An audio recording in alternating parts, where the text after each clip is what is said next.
Is that where they describe killer with a gait? Yeah, killer with a gait, you know? And that's what's weird about that one. Like, you have certain things that match, but you don't have the throat slashing, you don't have the body posing, you don't have the staging. What you have is the gait, the brown hair, you know. And she had triggered an alarm, so he didn't have time to stay there, too. Yeah, exactly. Now, but this is with a gun. Yeah. Had the other ones been with guns?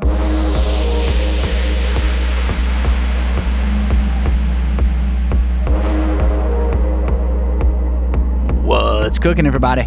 I am joined in the bunker today by Mr. Alex Voorhies. Alex is a hacker who is currently working, among other things, on some hacking around the 2017 Delphi murders. Now, you'll hear he's cagey at times about it because I'm sure there's some things he's not going to discuss on camera, but he got into a little bit of some of that stuff and then really also walked us through a bunch of cases that he found online and through some research that started to put some things together that look a little sketchy.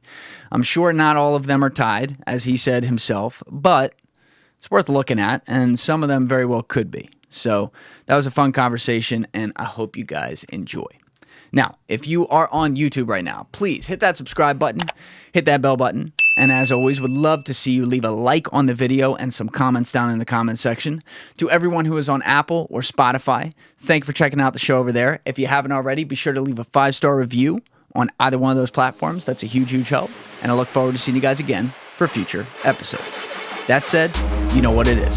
I'm Julian Dorey, and this is TRENDIFIER. Let's go! This is one of the great questions in our culture. Where is the nuance? You're giving opinions and calling them facts. You feel me? Everyone understands this, but few seem to do it. If you don't like the status quo, start asking questions. So I typed in internet sleuthing into Google, and then the Delphi murders popped up.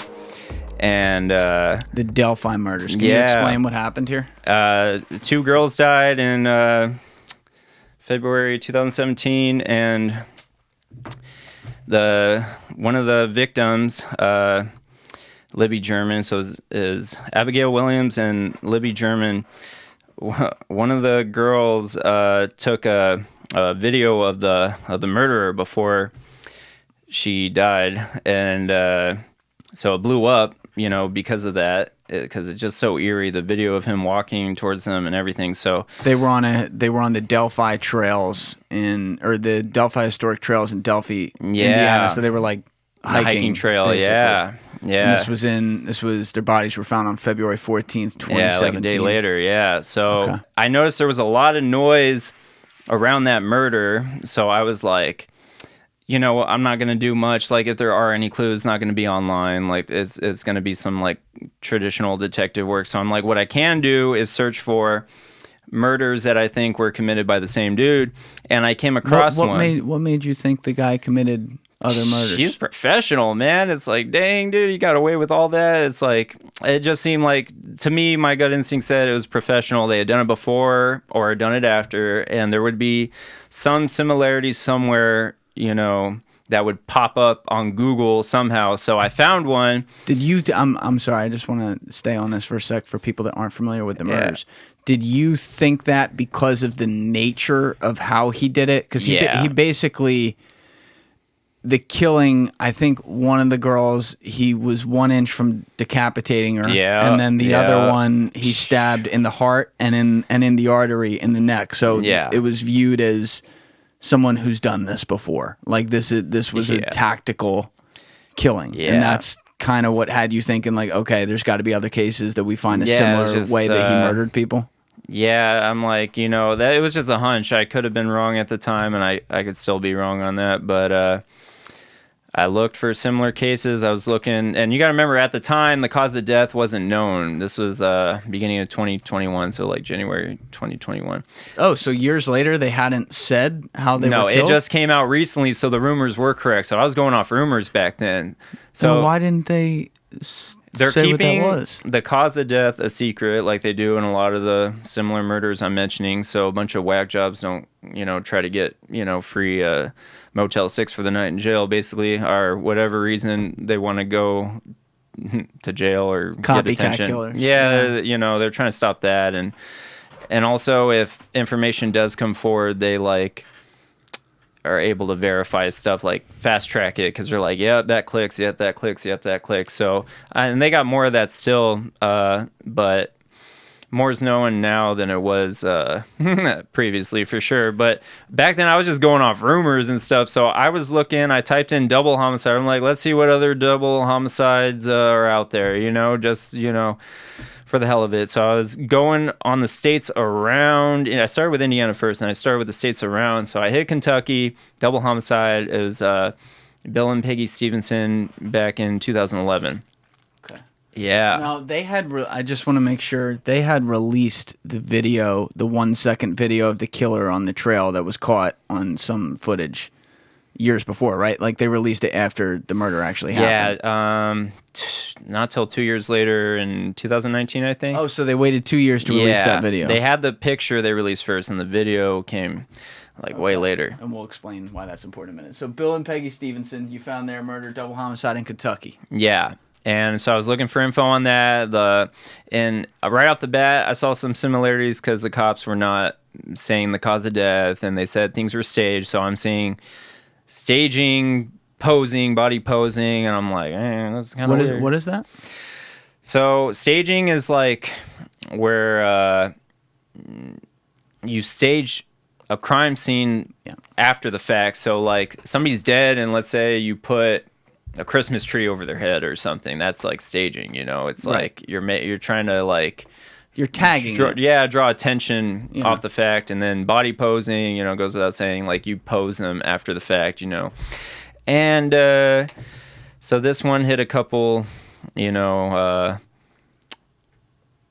snags. Yeah, hit a couple snags, struck my curiosity. So I was looking at this old Blogspot website, and in the comments somebody had said that they knew the grandson and that the Stephensons had been nearly decapitated as well, and it didn't say that in any other news article. So I'm like, all right, nearly decapitated, posing, staging, you know. And my whole reason for going how were they staged?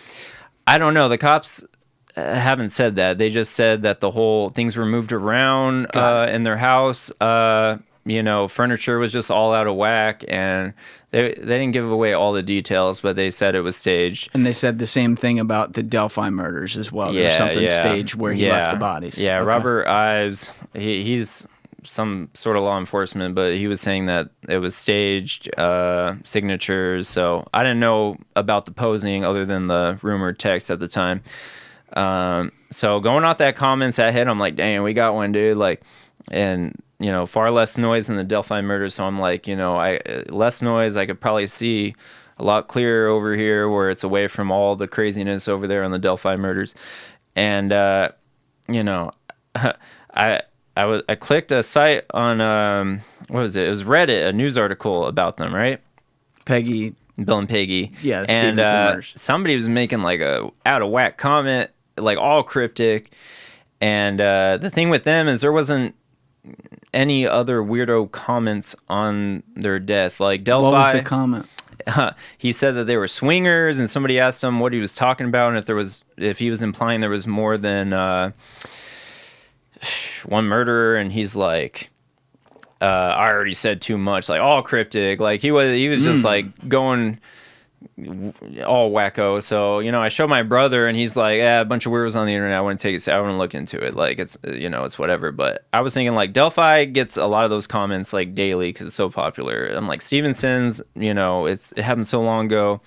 Barely anybody's talking about. It was 2011. Yeah, barely anybody's talking about them, you know, on social media, like the Delphi murders. So I'm like, this is, you know, so Delphi murders, you know, let's say you got a case with thousands of weirdo comments a day, and then you got a case with no weirdo comments a day, but then you hit, you know, one weirdo comment out of the blue. So it's like, which one you take more serious? Which one you're going to look at? You know, which one can you do more damage on? So I was looking at this weirdo comment. What else, you know, stuck out to me was that he was local. So he was not too far from where they were, and this account was rigged to be anonymous. Like, no real name on it. The username didn't check out anywhere else. He would talk about what city he was in, what his hobbies were, that his job was in programming. He didn't say where. And he said on Reddit, he's putting comments like this. Okay. Yeah, he said he was using a Pine phone for privacy, like all this wacko stuff. And I showed this to detectives, and they're like, "Yeah, we wanna know who's behind this. Who's writing this. Like it is interesting. So I told them who I thought it was based on the Reddit comments, and it was a completely wrong, like, different guy. It was like he matched all the same things, and I didn't post it publicly. Like, I'm not doxing anybody or anything. But I told detectives who I thought it may be. So, I gave them that info because he had the same occupation, lived in the same city, that the Redditor said they lived in. He had same hobby, which was the big one was Go or Baduk. It's like a Chinese chess type game, some nerdy game. This isn't. I think I am mixed up in my head. This isn't the same case where you hacked into the one dude's email, right? No, that's later, a different that's one. later on. Okay, we'll get there. We're gonna get there. Got it.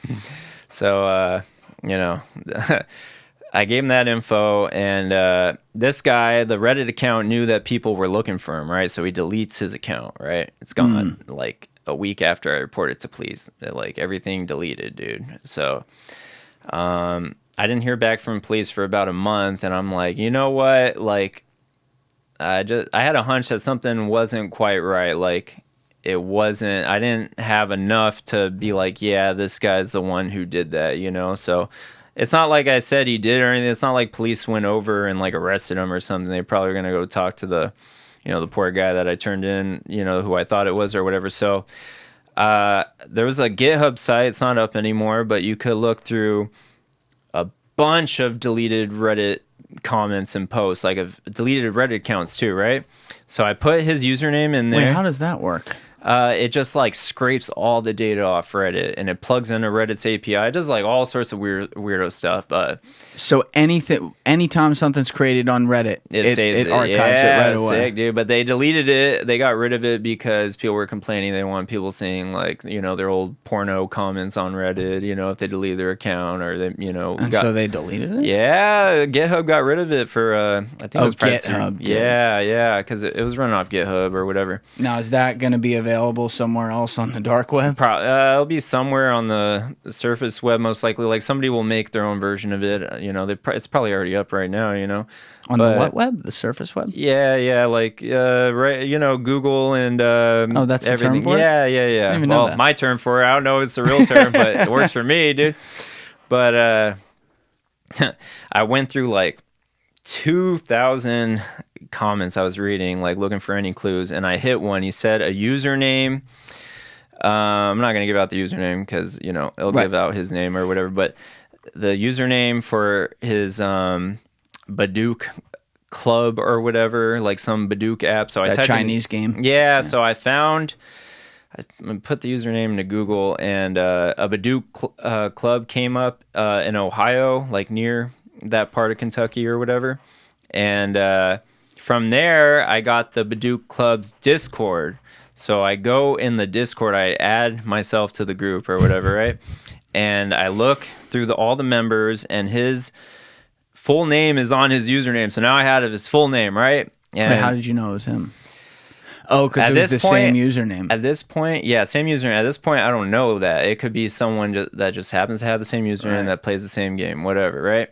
So I add myself to the group. I send him a message, and he doesn't reply. So that day, in the group, I'm like, does anybody know who this guy is? Because, cops are looking for this, and I'm trying to talk to this guy, and he's not answering. And he hits me up, immediately. He's like, why are you doxing me? Blah, blah, blah. And I'm like, dude, I'm like, did you write this or what? And he's like, yeah, that's my account. Yeah, I wrote that. Oh, right away. Yeah, he admitted to it. And so I'm like, all right, dude. And he looked scared for his life, dude. He said too, it like freaked him out. He's like, I don't know how you found that. I was trying real hard to be anonymous on that account. Like, not hard enough. Yeah, he's all, that's some good work you did, but I had nothing to do with the murders, and like I was just joking around, and I didn't know people would take it like that. And I'm like, well, go and tell the police that and clear it up. It was a joke, whatever, dude. Like, no, just explain it to them, and then you'll be on your way or whatever. So he asked for their phone number, and it was Detective Coy Cox, by the way. He's an amazing detective. And he hit up. He didn't even hit up Coy Cox. So what happened is I called the police and told them that I have like the proof of the guy who did it, and who did that comment. Yeah, who did the comment, what they wanted, and he said he was going to call them. So they waited a few days, and they call me back. They leave a voicemail, and they say, hey, he didn't contact us. So I hit him up, and I said, hey, did you reach out to them? He's like, yeah. And I'm like, I don't think you did, because they're saying you didn't. And he's like, oh, just let the detectives do their job, blah, blah. Like, all this. He was acting weird, dude. And I'm like, dude, you don't speak ill on the dead. That's why you're in this mess. And I'm like, I was like tearing him a new one. And he's like, all right, I'll reach out to them, whatever. And then his Discord got deleted like a month later or whatever. And I haven't heard back from them. I didn't call to see if they connected with him, but they had his address and phone number and everything. And the weird thing about him is that his dad, I'm not going to say the names, but people figure it out on their own, I guess. But his dad is like a famous tech millionaire out of Indiana. So I'm like, and he worked at Google. This guy is a Google employee. He's a programmer for Google at the time, at least. I don't know about now, but I'm like, what the hell? I'm like, you got a decent job. Your family's doing well. You look like you're doing well. Like, what do you need to go saying weird stuff about, old cold case for? Like, what's the point, dude? And I'm like, if it's a joke, just say it's a joke and freaking explain, why you thought it was funny. I told him, like, all right, so if it's a joke, why it was so funny? Like, I don't get how that's funny. It's because of double homicide. You say swingers and like double, like, is that the punchline? Like, and he didn't want to go into it. He was like being a weirdo about it. It's like when a dog pees in a corner and you're trying to put the dog's face in it and they're like turning away like this. That's what he was doing.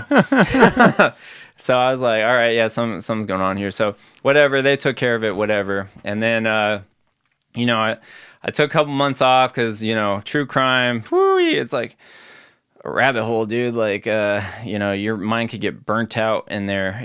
I like coming back with like a fresh perspective, every, take at least 2 months off, so. At this point, did you have a connection on the Gait? No, that comes later. Yeah, okay. Sick, dude. Months later, I'm working on a new game, Clownfield 2042, Because you develop games on PCs mostly?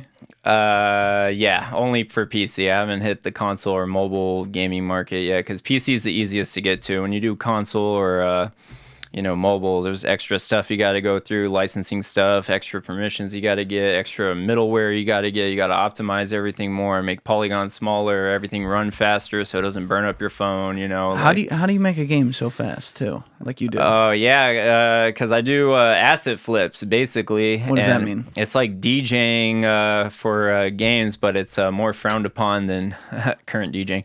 But it's like how DJing was when it first came out. So you take something from over here, something from over there, and you mix it all together, and then people say, hey, that's not art at the end of it. But so you're mixing games. You could take from like Halo and Call of Duty and put it together in like pieces. You can't take a model directly from a game or you'll get sued by the company that paid the person that made the model. But people will sell models online, like the Unistore. When you say, just for people out there, translation, when you say model. 3D model. So like a car. A 3D sculpture in 3D space. That you then use to create an actual digital asset with. So someone could have like the model of a Ford or something, and then you take that model and you put it in the game's atmosphere. Yeah, exactly. So you were using all models to put together games like this. Most models that I didn't make, you just modify it to fit into whatever you're trying to make. So it's like forcing a jigsaw puzzle that doesn't belong there. But in this case, when it goes there, it fits quite well, and then I'm doing like meme games, comedy games, like stuff that has like charm to it, like a sense of humor. So what do you mean? Like Kyle Simulator, that got in Game Informer because it's funny. It's a stupid game, but it's funny. Like Sim Simulator, it went viral in Japan because it's funny. Why was Kyle Simulator funny? Because it's just a game of being Kyle. At the time, that was a meme, and you punch the walls, and people loved it, dude. It's like Real Housewives or something. They're just flipping tables and punching walls. It's like, is there any objective in the game? Yeah, you punch the wall until you get out of the room. That's it, dude. Yeah, so that was sick when I got in Game Informer. I love that. And then the Japan thing was sick. I like that, and then. I've had a couple games go like viral, and Clownfield was definitely the biggest one. It's because is it free download? No, I sell them for $1. So I look. I'll go to Walmart and look at the prices on the Coke machine, and decide that's the price I'm going to be selling. Yeah, so that's funny. Clownfield was huge because people hated EA games so much at the time. DICE, they were pissed off. They made a crap product. So, like, I made a game making fun of it. I captured lightning in a bottle, and people went crazy. Making fun of what? Battlefield 2042. And so you did Clownfield 2042. Classic. Yeah. Yep. And then, oh, man, that was sick, dude. And you don't get any copyright on that? No, I've dealt with lawyers a lot, and, like, they try to push me around. They try to scare me and be like, oh, you did this, like, it's similar to ours, or, whatever. For instance, my first game ever, Hunting Simulator VR, I used the same font as another game called Hunting Simulator, which was made by Big Ben Interactive. They're associated with Sega out in Europe, and now they're called Nacon, I think. Anyways, they try to push me around, and they're like, oh, you're using similar font as us, and similar name, blah blah blah. And I'm like, dude, the font you're using is a Dick's Sporting Goods font. You do not own the font. And their lawyer, what was his name, Serge Susini or something, he was like trying to push me around. I'm like, dude, you can sue me, whatever. I said, you're going to give me more free press than I could ever imagine. I'm like, your whole font thing is stupid because you're using the Dick's Sporting Goods font. Like, I don't think they have Dick's Sporting Goods in Europe or something, but he didn't know. He didn't know I would know, so, I bitch slapped him, in the emails. It was hilarious. And he backed off because they had a whole DMCA thing against us, and they backed off of it. It was so sick. So they didn't want to give us more free press than they bargained for, So, yeah, Clownfield blew up. That was way many games later. Yeah, it happened at the same time, December of 2021. Clownfield? Yeah, as I was browsing Reddit, and something pops up from the Delphi murders subreddit that police are looking for information. And this is what started the rabbit hole. Yeah, right. Okay, dude. got it. They're looking for information on Anthony Schott's account, which was a catfish account. Oh, no. So this is later. So you had already started, because you had said the fall of 2020 is when you started looking into it. You get deep on the Delphi. You get deep on the Stephenson case. You get the guy in the comment section you talked about. So then you take a couple months. Yeah, you take a couple months off. Yeah. Okay. So you started at least like in the summer instead. Yeah. And then in December, this is the one where you hack the email. Dude. Yeah, boom. Okay. Yeah. So what happens? What's the story with Anthony Schatz? Like, how does he play into this? He messaged Libby, and Libby was one of the victims, in the Delphi case. Yeah. And it wasn't the picture he said he was. He used some like other guy that was like way slimmer. Got it. So it was a fake picture. He had messaged Libby's account on Reddit? On Instagram. Yeah, so it was his Instagram that messaged her. And he, oh my God, this guy. Yeah, I call him Kegel Klein. He's so disgusting. His name is Keegan Klein. And, he's catfishing her. And Keegan Klein. Yeah, he's already in jail this time because he's basically... I don't know if you say that word on here or whatever, but the P word.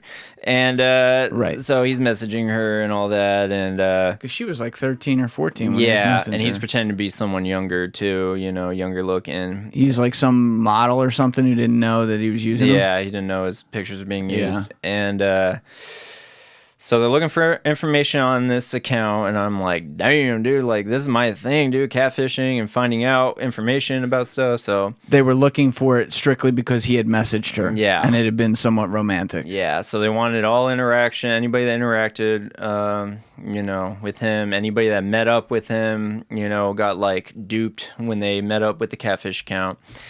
And, So what happened is I hacked into his email, I hacked into his Instagram, hacked into his KiIIer account. How did you do this? I don't know if I want to give the sauce, but people smart enough will know, but yeah, I go to my little sources, where they got all the information, any information you want, you get, so not only did I find out the emails they were looking for that were in the affidavit that had been released at that time, because his phones had been taken from the house, so they had dumped it in a Celebrite, and I didn't know if they already had his passwords. I assume they did, had enough information to see what was going on in the account. So I assume they already knew a lot, right? So what I did is I gave him a bunch of different emails that I knew were his that weren't in the affidavit and those passwords and stuff, and I emailed the FBI. I called the FBI too, and I was talking to Matt Sullivan and his girlfriend Gait at the time. They're Delphi podcasters. They talk about true crime and stuff. And I was telling them the situation, and they were telling me, how I should go about it and stuff. So they took the information to the local Delphi police, Carroll County or whatever, Right. and then I took it to the FBI, and I was on the phone with the FBI agent, and he was like all giddy, man. It was sick. He's like, oh, the Delphi murder. Oh, yeah. So he's making me like spell out all the passwords, all the emails, like everything. And they went in themselves then. Yeah. And let me just say, when I logged in the accounts, I just logged in, made sure it worked. I didn't touch anything. I didn't open anything because I don't want to I don't want to contaminate anything as much as possible, So you had everything. You had his emails. You had his Twitter. You had his Instagram. All of it. Yeah. He didn't have a Twitter. He did have a Twitter, but not related to the Anthony Shots thing, but... So Anthony Shots was the catfish that he used. Catfish. And he called it Anthony Shots on every platform. Yeah. But just the way things were in the affidavit, I could tell they were struggling with a lot of stuff. Like, he definitely was deleting stuff. And I know Celebrite, the program they use, the law enforcement uses to scrape phones and stuff. Like, what is it called? Celebrite.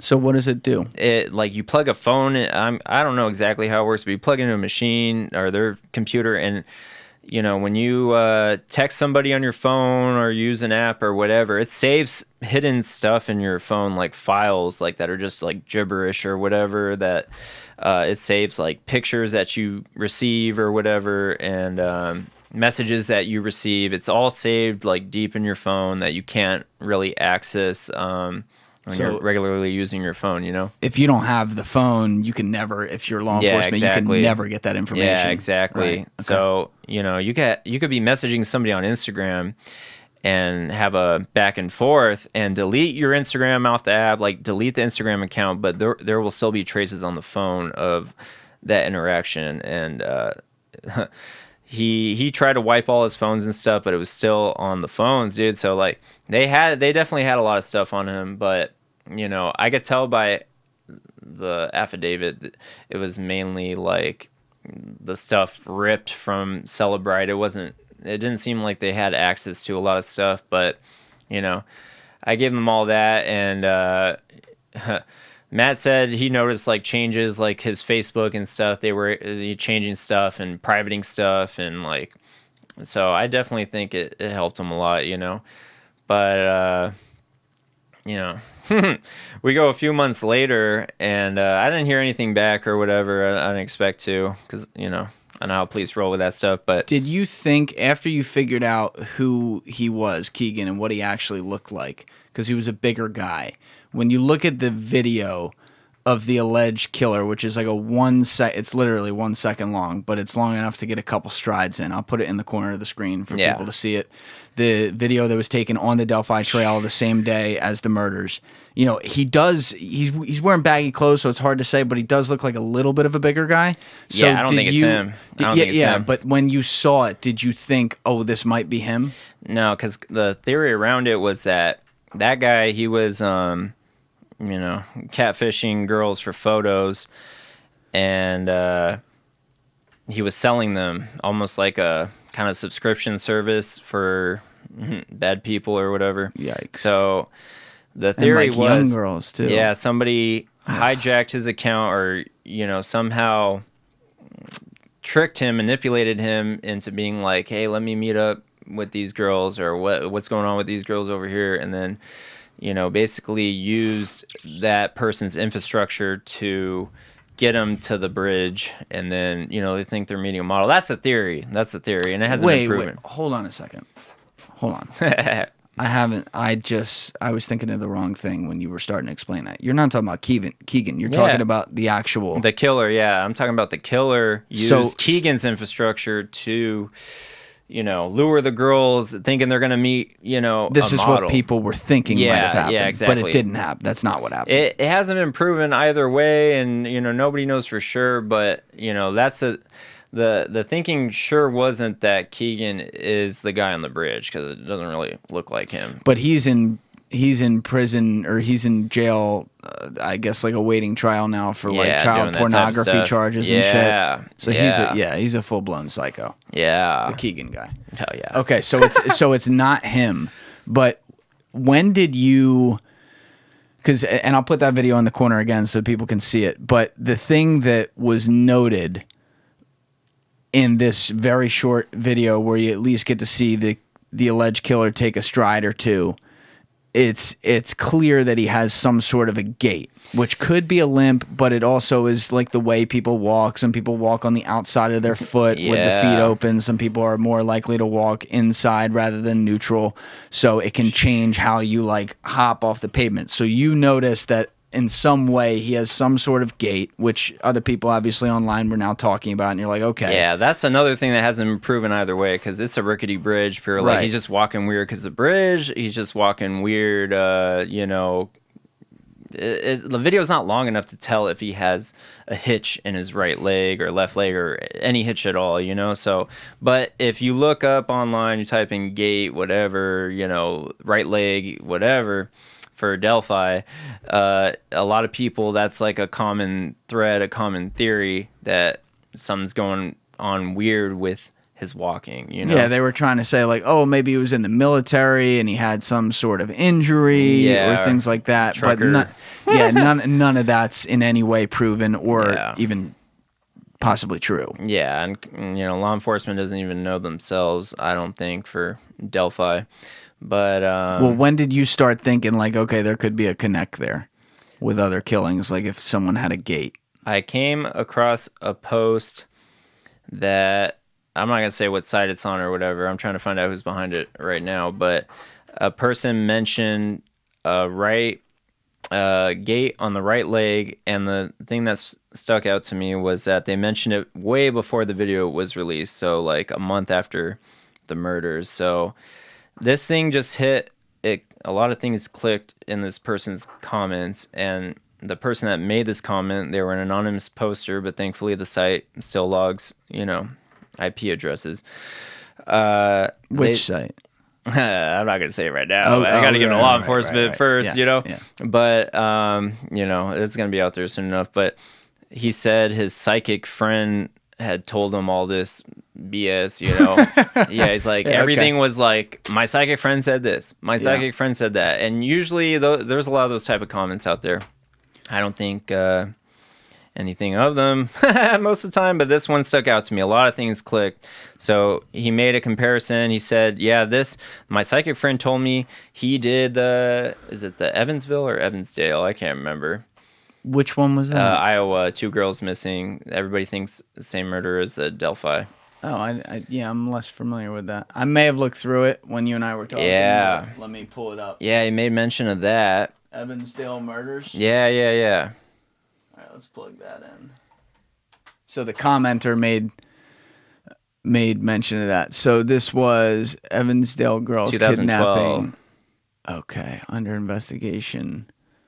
All right, let's get one from 6 days ago. I'm just going to read the source here. So we have it. Investigators still hopeful of solving Evansdale murders 10 years later. It is Evansdale. The 10-year anniversary of the disappearance of 8-year-old Elizabeth Collins and 10-year-old Lyric Cook Morrissey is today. Iowa Department of Public Safety Special Agent Scott Rieger says they continue to look at new and old tips on the case. Our team meets regularly. It still kinds of ebbs and flows as far as how often, but we meet regularly doing both of those things, evaluating old information, evaluating the new information. The girls' bodies were found in a Bremer County wildlife area 5 months after they disappeared, but no suspect has been found or charged in the case. He says the tips aren't coming in as fast as they were early on, but they haven't stopped either. The last 10 months, we've received 117 tips into our email address that we have assigned specifically for the case. So that's a good handle on the volume that comes in. All right. So what was the connection here again?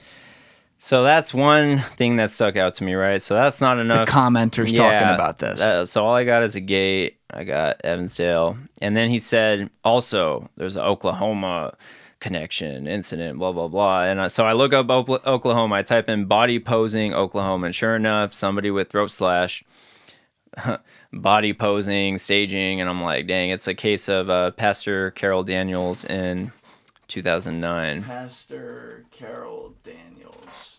Yeah. So right now, just keeping track at home, 2009, 2011, 2012, and 2017 are different murders that you're looking at as possible. As possibly linked, All yeah. right. Let me check this one now. So this is an April 15th, 2022 article. What does it say? The murder of Carol Daniels. On a surprisingly mild August afternoon 2009, Carol Daniels made a trip she had made many times before. She traveled from her home in northeast Oklahoma City to a church at which she was the pastor in Anadarko, Oklahoma. The trip would take on average just over an hour. Anadarko is a small, poorer town southwest of Oklahoma City metro area. Miss Daniels has made the trip many times before. She would arrive at the church close to 10 a.m. Often there would be no congregants to preach to, but in case they did show up, Miss Daniels was there. Oh, this is gonna go into this is like written like a novel. But essentially, I guess she disappeared on the way. Is that what happened? She was murdered in her own church. Okay, yeah. So the incident was between 10 and 12 p.m. in her own 10 a.m. and 12 p.m. in her own church, and we know that she arrived at the church and no one was there. Yeah. Okay. And I just want to say, like, these murders may not even be related. This is my own theory. It's my own personal theory, that there's something, going on here that they may be connected, So another thing that stuck out to me, the person said that their psychic friend said the name of the killer is Joseph or Charles. Quick question, just before you get into that. What, again, about Carol Phillips made you think it was connected? Throat slash and body pose, crime scene stage. So she was same thing. Yeah, and body posing is like super, super rare in murders. And then if you got like the throat, when you see nearly decapitated like 3 times, you're like, damn, dude, that's like, interesting. Something is going on there, dude. Nearly decapitated and body posing. It's like, dang, dude, what a combo. So the psychic says Charles, or what was the other possible name? Joseph.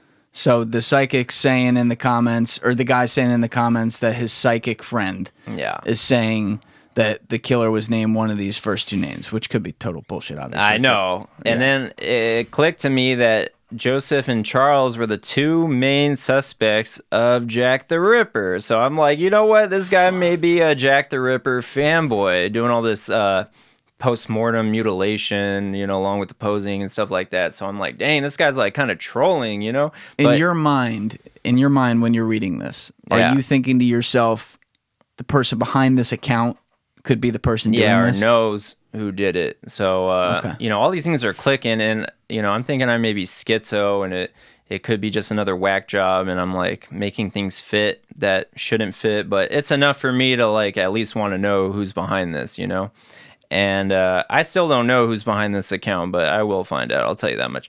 Another thing that clicked to me, last year, there was a murder of a woman in Atlanta, Piedmont Park. I think that's how you say it. Her name was Katie Janess. And how do you spell the last name? Janess. Janess. And her murder was completely Jack the Ripper inspired, and it had. Can you explain Jack the Ripper to people who aren't familiar? He's a UK serial killer, is never caught, but he did the throat slashing and all the extra stuff afterwards, like postmortem mutilation, staging, body posing. So, So this woman in Atlanta, what was her name? Catherine Jeunesse. Okay, law enforcement sources and a former prosecutor say elements of the Catherine Jeunesse murder at Piedmont Park in Midtown suggest that there may be, quote, a familiarity, unquote, between the victim and the killer. A top Atlanta Police Department commander said recently investigators are getting close to solving the gruesome crime from last July. They did not provide further details. Now, mind you, this article is from 6 months ago, so it's still not solved. Yeah. I guess they weren't that close. It happened last year. I don't think they're going to solve it for a while, dude, unless some major break happens and... I would like it to be for me, but who knows, dude. Yeah. So, anyways, she was killed, and certain things stick out. There's a lot of Jack the Ripper inspired murders, but when it's like, it's kind of like a stalking thing that has to go on beforehand, and not just like somebody going ham on homeless or escorts or something like that. There has to be like certain things that click, for me to think that they're related, Question on I'm just thinking of this out loud based on how you just explained that with some of the familiarity stuff here. But like, do we know if the Delphi girls decided to go there to hike because they were meeting somebody? That is unknown at this time, I don't know. It might be known by law enforcement, but I don't know that. That could be interesting. Yeah, that's a theory that's out there, Because this could be like the kind of person who in different ways, be it through just online and then meets them in person and fucks them over, or also meeting people in person as well before and getting to know them, then decides to take action on these various individuals that are targeted. Here's the thing that's not known at this time. It's like, it could be this person just sets a trap. Talking to the mic a little more. It could be the person sets a trap, and whoever walks in, and then they do their thing. But it could also be where they're stalking, each victim, and that's what I tend to believe. Because like Stephenson's, they knew the door code to buzz into their condo. Like Delphi, just like I just have a gut feeling they were being targeted beforehand. And same with the pastor, and same with Katie, and probably Evansdale too. I don't know much about that case. A lot more is kept hush on that case, but I tend to think they were targeted. It's not just people picked at random, I think he knows of them beforehand. That's just my own personal theory. But what other ones did you see that the killer was described as having a gait on? Missy Bevers. This is where we get like into the offshoots where it's like half and half. I'm like iffy on if it's the same killer, but this is my own theory I call the Gait killer theory. Yeah, you got Missy Bevers, Chelsea Small. Once I saw the Gait from that poster's, comments, I plugged in Gait and all this crazy stuff popped up, man. I'm going to put the picture from the Chelsea Small case in the corner of the screen. So it's a security camera footage, but it's not moving. It's just a shot. Yeah, just a shot. But if you look at this individual, it is a very, very similar profile to the Delphi. Same colorway, same choice of clothing. I'm not saying exact uniform. I'm saying like the, construction looking uniform. The body shape looks so similar. The hair out the back as well with a low brimmed hat on. You see just similar things across all of them. And who was Chelsea Small? She was a worker at Advance America in I believe it was Jackson, Michigan. And when was that one? I want to say 2016. 2016. These are all happening. Wow. Okay. So no, was it 2013? 2013. Yeah, it was 2013. Yeah, November, good call. November 2013. Taylor, Michigan police respond to a silent alarm triggered from a check advance company. They find 30-year-old Chelsea Small, the teller, dead behind her desk. So she was at a bank. Yeah. Was it an attempted bank robbery? I don't think so. Because they didn't take anything. That one's not known for sure either. They took like a small amount of cash, but not as much as they could have. But it looked like a hit to me, or like not that somebody paid for it, but that he planned it. He knew he wanted her. Yeah, he wanted her, or at least somebody in that building for whatever reason. He wanted whoever was in that building for sure. Yeah, that one. Is that where they describe killer with a gait? Yeah, killer with a gait, you know? And that's what's weird about that one. Like, you have certain things that match, but you don't have the throat slashing, you don't have the body posing, you don't have the staging. What you have is the gait, the brown hair, you know. And she had triggered an alarm, so he didn't have time to stay there, too. Yeah, exactly. Now, but this is with a gun. Yeah. Had the other ones been with guns? No. The gun was rumored to be used in Delphi to gain compliance. That's not known for sure. But they're pretty now, based on the information we have, we don't think that's the case. It may have been used, as you said, to like get them to go with him, but that's not how he killed them. Yeah, what I noticed across all these murders, like a sense of flair. It's like something's got to be unique, like special, like something that's just not normal. It's like, you know, eccentric, you know. So yeah, it's my personal belief that Chelsea Small is, you know, the same killer as Delphi, you know, because you got, it's like same age, you know, it's a white dude who similar build, the brown hair, you see brown hair across all of them. I'm gonna get into the other murders too, and then it just seems like professional, like he's been doing it a while, you know. So, do you think, when you're talking about the posing and the stuff like that, do you think there could also be a connection to some sort of cult ritual with it? Like something bigger than the person, not just their own personal tagline? Yeah, my theory is that is like a red herring for police, just to like shock them and get them looking into rabbit holes that I don't. So it's not like a satanic ritual or something. Nah, it's just... I don't think so. Yeah. I think he likes making people scratch their heads. That's what I think. Yeah. So fascinating. Fascinating is actually not the best word there. It's frightening is a word that comes to mind first, but it's a lot of different things. When you think about why certain people become wired this way, like when you look at serial killers... Unless, I'm sure I'm missing one out there that's like this. There's got to be some exception, but it's never about money. It's never about things like that. It's about this. It's about a combination of power, insecurities that they want to act on to remove that feeling. Yeah. And obviously, clearly, a sick psychosis that leads them to believe that a higher power or something has told them they're supposed to do this to people. Even if it's just an excuse they make to themselves to get their own pleasure out of it because they're sick, you know, they have like necrophilia, shit like that, whatever it is. Like there's something in that as a human being, we're very lucky to be able to say, well, we don't understand what that is, but we want to know how someone gets to that point because they were another functioning human being born onto this earth and they ended up becoming so fucked up that they were capable of this. You know what I mean? Yeah, I think his brain box is gone, man. He's just gone, dude. Clearly. Yeah. But like even like the famous, like the Jeffrey Dahmers of the world, you know, the night crawlers, the Zodiac killer who allegedly, obviously, was never caught. I think someone recently, they tried to say he's dead now, but it was him. I don't know. But like these people, they do this crazy shit and they don't get anything out of it other than their own joy in doing the shit. Yeah, you know, it go just like in True Detective, man. He says this goes way back. Yeah, now that's the first season of that show. I think might be the best season of TV I've ever seen in my life. I love it, dude.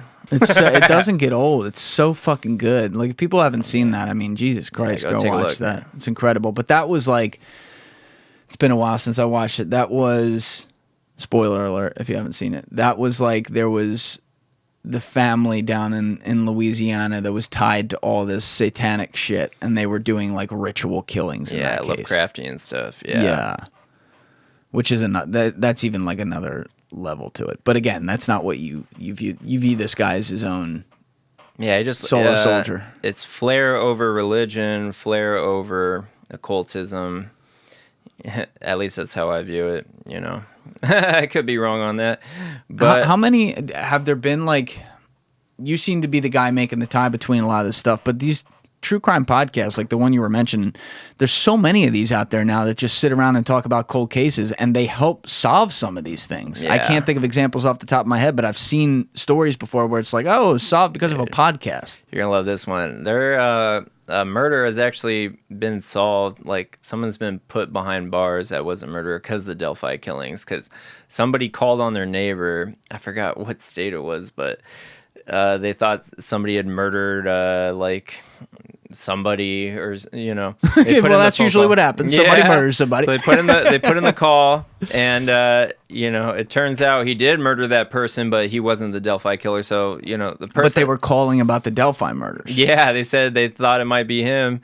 And then they found out he killed somebody else. Yeah, exactly. And then it kind of like died down. The person who made the call didn't really. I don't think they poked their head out, but it almost seems like people were discouraged. They don't care if they catch like 5 other killers, as long as it's a Delphi killer, it's got to be caught. And I'm like, dang, that's crazy, dude. That's why this thing is like, it's almost been gamified. Like, it's been it's like the Super Bowl, man. It's crazy. Like, everybody just wants the top prize, even if what they get along the way is more important. Well, that's the thing. We make a game out of it. It's just like I make the example between sports and politics now.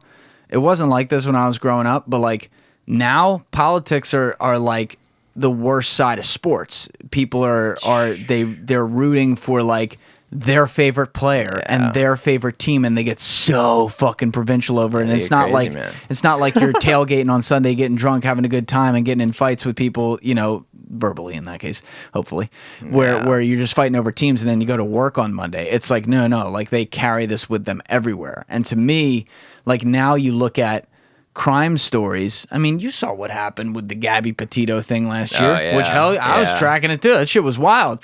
But like the thing that annoyed me is that we turned it into it was about more than actually trying to get justice and find Brian Laundrie and get to the bottom of it. It became like this like social media.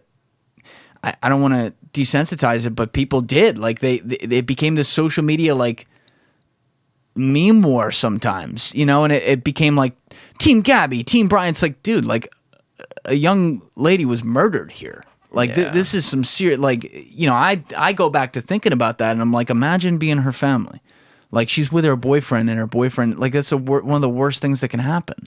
You know what I mean? It's like we make it this, like, there's people taking drone footage of the parents' house and trying to do breakdowns of, was there a hand coming out of the garden? It's like, guys, I get it. Like, you're trying to be whatever, but like, to your point, like you were saying about that one, like, commenter, these are people's lives, dude. You can't be shit talking like that, it's like, everybody wants to be a know-it-all, and like, that's why I always like stay humble and don't say that I have all the answers or know who did it, because I don't.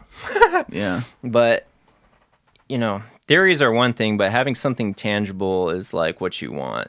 Something tangible is always better than a theory, That's what cops want. That's what cops get excited over. They don't want to hear theories. They want something, Well, they like someone coming with concrete stuff like you, where you were able to get into accounts and prove connections and links that they couldn't identify themselves. Like, that's not just someone like, yo, I got this friend, he's a little nutty, like, I don't know, man. Like, they're like, oh, fuck. It's like Scooby-Doo sometimes. They're like, the Donny Osmond brothers did it. I'm like, what? I never heard of them. And they're like, they did it, you did it, But well, I cut you off somewhere in there. You were tying together. I think the last one we talked about was Chelsea Small, but then we were talking about like the whether or not this guy was doing his own type of symbols versus like some sort of cult shit, and you were saying it's his own shit. But then you said something about there were even some more murders you haven't brought up 3 yet. more events, and actually 4 more. In relation to Chelsea Small, there was a gun store robbery. This is why I got her confused with Jackson, Michigan. The gun store robbery was in Jackson, Michigan. So she was like November 2013. The gun store robbery was May 2013, and this guy stole a bunch of silencers from a sporting goods store. Now, how did you find this? Because people online, websleuths.com, I believe, they said they believed that it was the same person that did the robbery that, pulled the silencer out on Chelsea Small. And the reason they believe that is because the police even kind of suspect that. The ATF's been looking for this guy forever since it happened. Where was that robbery? Jackson. So if you type in Jackson, Michigan, gun store robbery, ATF, make sure you put ATF in there. It'll show up. Gun store robbery ATF. All right, ATF. This is from September 2019. Yeah, and the ATF, they have a tweet. ATF still looking for gun theft suspect in Jackson. They believe he may be a suspect in another case. They have that tagline. See, that's what I'm saying. Now he's a little bigger here. Exactly. That's what kind of throws me off. So I'm like, it could be him. It can, but he matches a lot of the stuff. I don't hear anything about a Gait. The surveillance is too crappy to make that assumption. It'd have to be the people that saw him in the gun store. And this was in May 2013. He then killed Chelsea in November. Yeah, but I believe that person at the gun store definitely knew who killed Chelsea. Why do you believe that?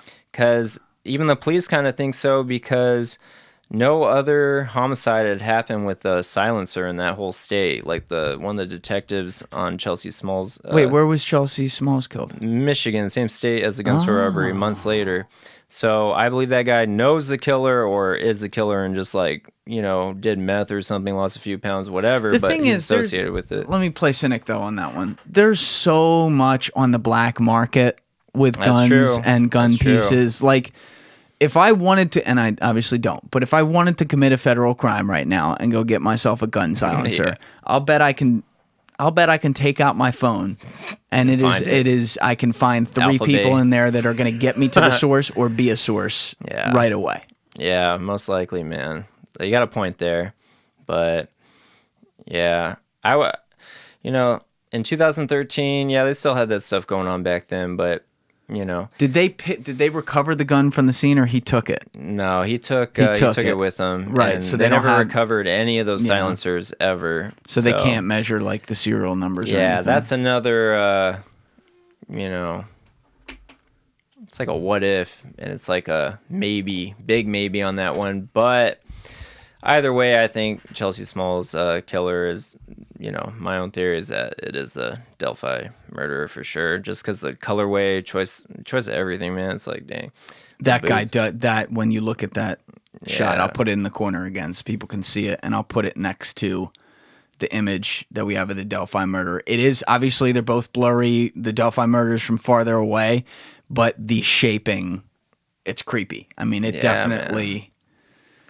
It could be. I'm not saying it is. I'm saying it could be. There's two comments I want to make. Go ahead.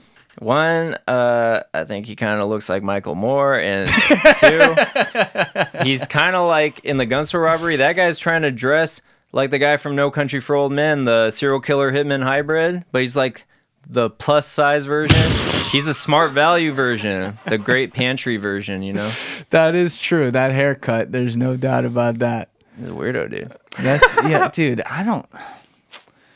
Damn. Man, it is a fucked up world out there. Yeah. People do some weird shit for purpose. That's all I'm saying. Yeah, that whole Gait thing led me to... any others that tied in the Gait? The Florence salon killings.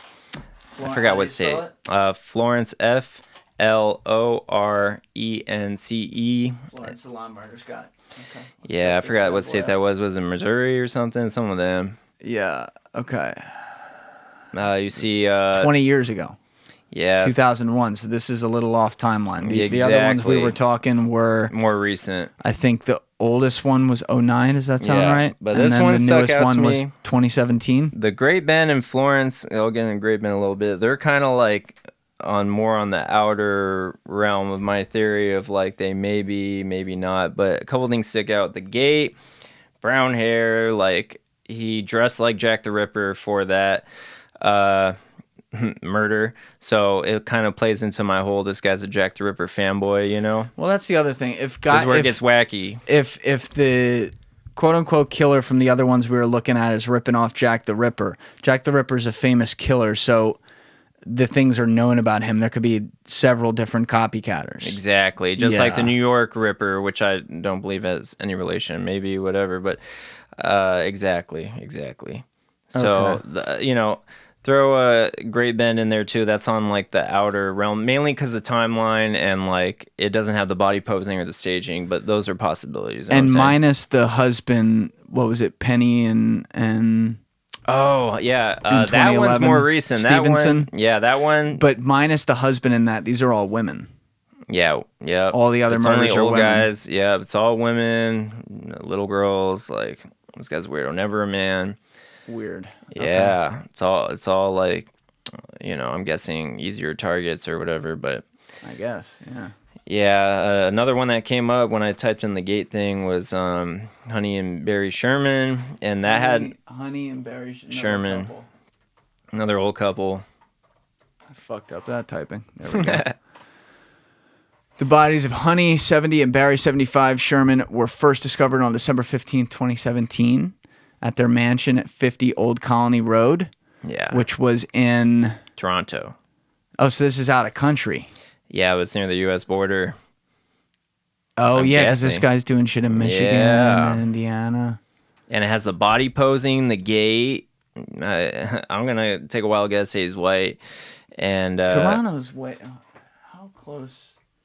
I forget. Toronto's close to Pittsburgh, right? Yeah.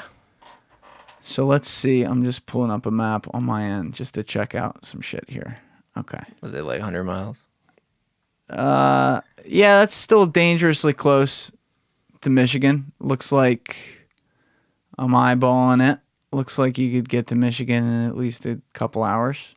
So, that's another one in my whole realm of possibilities, and that's the final one, I would say.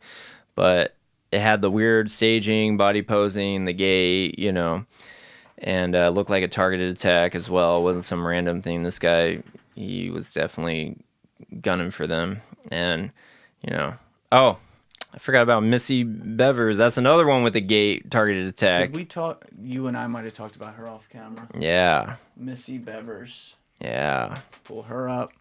Yeah, we didn't talk about this one yet on this. So this was April 2016. Yeah. But the one in Texas. That one gets iffy because it's in Texas. And the cause of death isn't released on that one. That's what kind of makes me look into things a lot is like when I see the cause of death isn't released, I know something really weird happened, Because usually if it's a shooting or just straight up stabbing, they'll just say that. But if there's some weird stuff going on, they'll say they won't release the cause of death, like Evansdale, Bill and Peggy Stephenson. The other one? They did not Delphi. They did not confirm whether it was the weapon of murder. A police warrant alleged that Bevers was found with several puncture wounds to the head and chest. A police warrant alleged that these wounds were consistent with tools the suspect was carrying through the building. Although police did not confirm whether it was the weapon of murder, the hammer was found alongside other tools near Bevers' body. So there's a little bit of information now on it, but still not the full. They're not confirming. It's just one thing. It's the whole gait. This guy had a gait too. He had a gait too. That's what I'm saying. So you see all these gates, Florence Gait, this one Gait, Delphi rumored Gait, Honey and Barry Sherman Gait. That's why I say the Gait killer, So it's just like, it could be there's 4 or 5 guys out there with like gaits, gaits weird enough where the cops are saying, look at the gate, look at the gate. It's like, I don't know, man. It's like, I think there's some connection, at least with a few of these, Well, I'm actually thinking also now, because all the ones we're looking at, what was the latest one we looked at? Like 2017 or something like that? 2021. What was the one in 2021? Katie Janess. Oh, that's right. So there has been one recently again. Yeah. And that was Katie Janess. Which one was that? That was Atlanta. Her and her dog got sliced up, but the investigator said they think they knew each other. Yeah. Okay. So there has been one pretty recent. Because like I always wonder if something like this got a little more mainstream, that like, oh, they're looking for a gate killer because people started to make noise about it online. It started to get on more true crime podcasts, of which there are fucking thousands of them. Yeah. If in today's world that would put the rabbit in the hat even for like a sick person like this, you know, because like we've seen serial killers walk away in the past from they stopped doing it and they never got caught because of that. There was even the one guy finally got caught a few years ago. Maybe it was like the Golden Gate Killer or something Golden like State Killer. Golden State Killer. Yeah. Like that guy just stopped doing it. Apparently, like he did it for a while, and then I guess it was too hot. So, like today, the way the trail could get hot is if like there's some online public interest campaigns about it, run through different forums and podcasts and stuff. One can only hope. I guess. I guess. Yeah, but there is a huge possibility of overlinkage, but the way it seems, where I stand right now, is anybody with a gate should be held with suspicion. Well, that really narrows it down. Yeah, there you go. There's plenty of people that have a gate, but like what are you like? You had the one guy where you had the opportunity to be able to use some of your more discreet skills and hack into his accounts once you figured out who it was. But like, what are you looking for now? Are you looking for more like loose end people of interest that the cops can't figure out who it is? Like, is there anyone without revealing details of some active stuff you're working on? Is there stuff that you're checking out? Yeah, besides that post, getting behind who made that weird cryptic post, I contacted the Great Bend bakery murders. Those were two women whose necks were sliced near the Florence era, the early 2000s. And my whole purpose for that... What's it called? The Great Bend bakery murders. So you contacted the detectives? Yeah, the Great Bend Police Department, and they have a witness in that murder. I don't know if he's still alive, but police know who it is. 2002, Kansas. Yeah, so I contacted them. I showed them all the murders I think may be related, and I said, hey, show your witness the picture, the picture of the gun store robbery, and see if something clicks, and hopefully if something clicks, they're linked, whatever. If nothing clicks, then you could cross X those out as a whole other murder, and that's like, it narrows things down, So another thing I did too, I contacted Kevin Donovan. He's in charge of unsealing all the documents in the Sherman case, and I showed him... Which case? Honey and Barry Sherman, the billionaires that were posed. Right. Yeah. So in Toronto. I showed him all the murders I thought were linked. He got back to me. I showed him the picture of the gun store robbery and stuff like that, and since he's the one unsealing the documents on the civilian side. What does that mean? That means stuff that's sealed. He's arguing with the courts to get it unsealed because he's part of the press. So the reason I sent him all the stuff. Wait, he's not a detective. He's a press. He's a journalist. Got it. Okay. Yeah. So I'm hoping by showing him what my theories or what I got, that if anything clicks, it narrows stuff down. So I'm creating like a huge dragnet. Same thing I did with like Matt Sullivan and Kate. By the way, they're great people. They've shown me a lot of stuff behind the scenes. Those are the podcasters. Yeah, they're amazing people. And, Kevin, he's got, more eyes out than he had before for different things. And also there's a Twitter account called Aggressive Fruit. It's a chick. I don't know her name, but she shared info with me. I've helped her out with a lot of stuff. She's like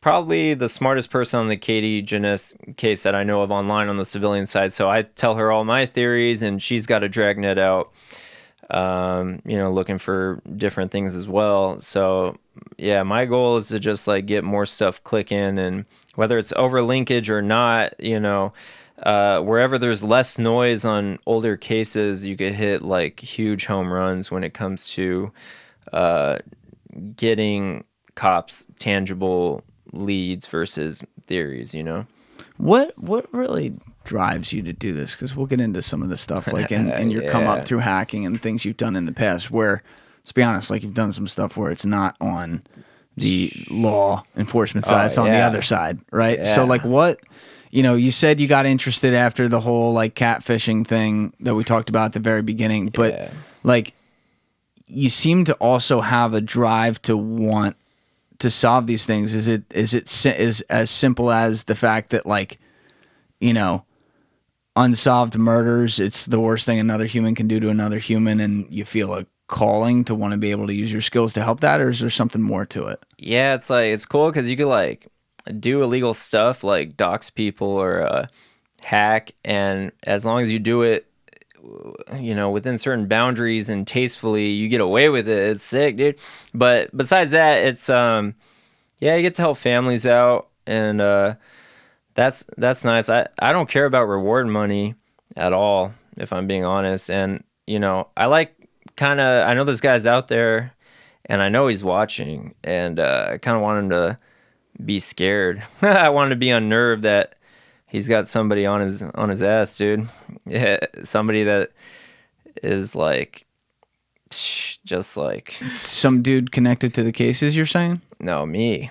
No. I'm saying like that guy. Oh, the guy that I want to be scared is the killer himself, or all the killers if there's multiple. Now, how did you when did you first get into hacking? Was this something you were working on all of growing up, or like something you started to pick up high school, college? What's the story? I used to hack like my neighbor's Wi-Fi back when it was WEP. It was way easier back then. And like, what's WEP? That's like the old protocol for Wi-Fi routers. Like now it's WPA2 and probably some other stuff or whatever. You were doing this when you were a kid. Yeah. And what do you do when you hack a Wi-Fi? You could use it. That's all you wanted it for. Yeah, they have a code on it, and you break it. And the reason I would do that is because I would move around a lot.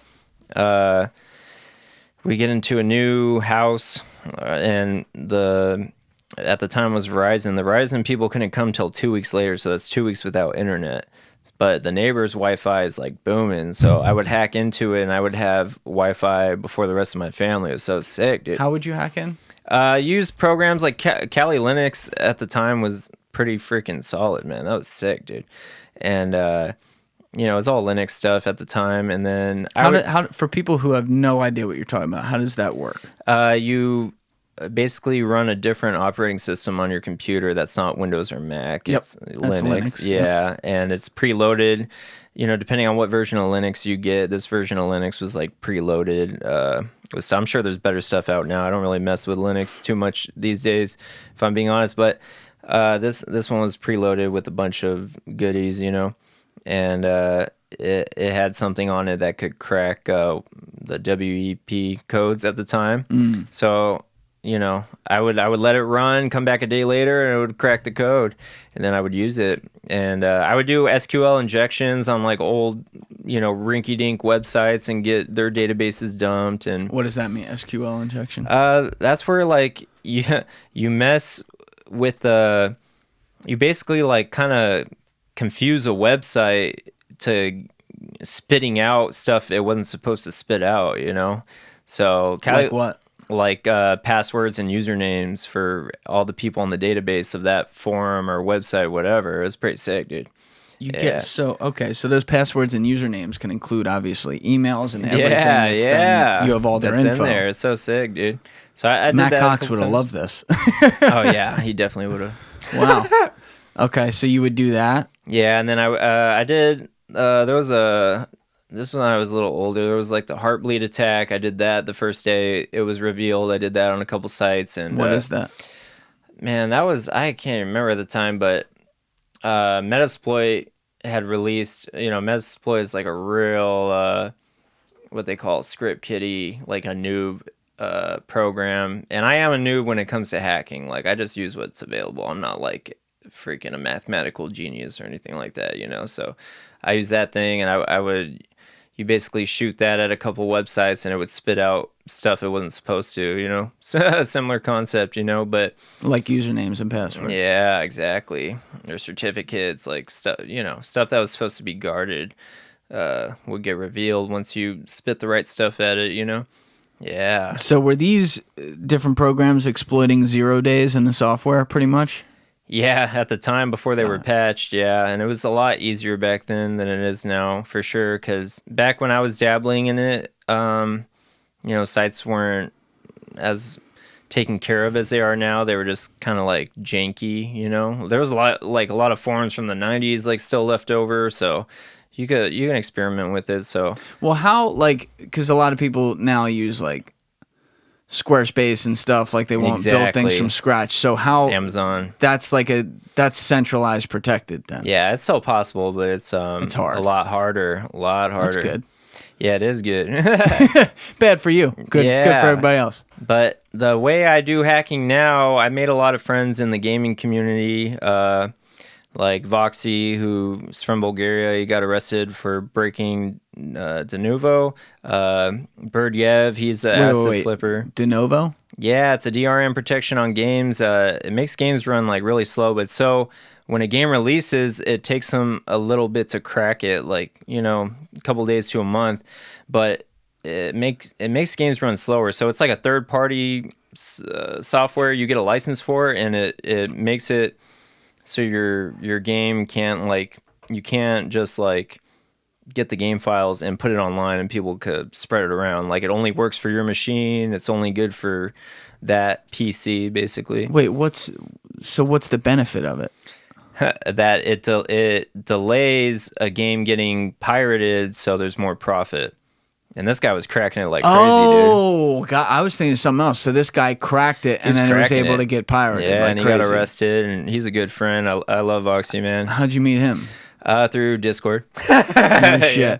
I didn't meet him. I just talked to him a lot. Well, that's what it means in today's culture when we say we meet people. I mean, it means online. But he taught me a lot about asset flipping. He taught me a lot, dude. When you say asset flipping again, what does that mean? It means you like the modding of stuff. Yeah, you take assets off the asset store, and a lot of stuff that's basically means a lot more stuff in your game is not custom made. It's like Frankensteined in. So, you know, you might have a Roblox looking model with a AAA, you know, Call of Duty, Resident Evil looking model, and they just don't match because they were not meant to be in the same game, but you bought both of them off the asset store, so you feel like you have to use them, so you just shove it all in there. It's like if you were video editing and you had a bunch of random videos in a folder, and you just threw the whole folder in your video editing software. That's pretty much what it is, you know? Yeah.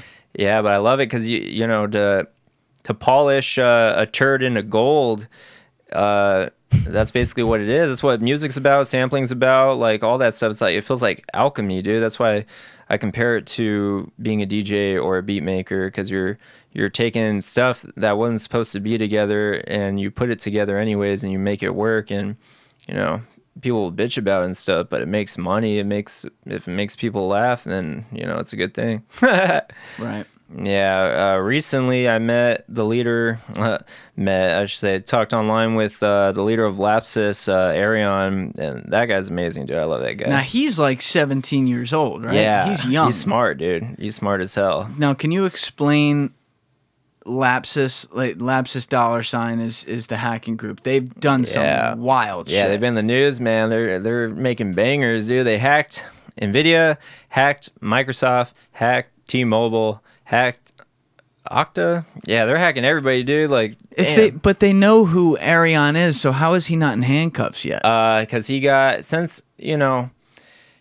was like a first-time offender in terms of the law, and he just got a slap on the wrist, and so they did pick him up. Yeah, he got scared for sure, you know. But, March 2022. Yeah, but he's back. He's back on the streets, man. He's hot and ready, dude. All right, so notable breaches in 2020, and you can literally get a Wikipedia page on him. It's Lapsus, LAPSUS $. In 2022, the group was involved in several cybersecurity crimes, leading to the publication of victims' data, including leaking source code and employee credentials from NVIDIA, including the release of code signing certificates, a breach of Microsoft, and the release of 37 gigabytes of source code from an Azure DevOps server. This was claimed to include 90% of the source code for the Bing search engine, a breach of Mercado Libre, an e-commerce company, a release of the source code of Samsung Galaxy phones and Samsung company data, a cybersecurity incident with the gaming company Ubisoft, a breach in the identity and access management company Okta, a breach of 70 gigabytes dumped from Globant, and a breach of T-Mobile systems. So what specifically, like, how was he doing this? Was he using like phishing techniques? Like, what was how did he get in there? By hook or crook, dude. SIM swapping, fake subpoenas, bribery, extortion, like all sorts of crazy stuff, man. That guy's crazy. That's the thing about ransomware attacks. Yeah, hacking, you know, most of the hackers I talked to today, they're doing everything but touching a command prompt. They're buying cookies, they're doing the SIM swaps, bribing the employees, like all this crazy stuff. not the Hacker Man stuff you see in movies. They're doing all these weird tricks that may exist for only this moment in time, but they work. What's a SIM swap? Like, how does that work? You basically trick the phone company to giving someone else's whole like phone onto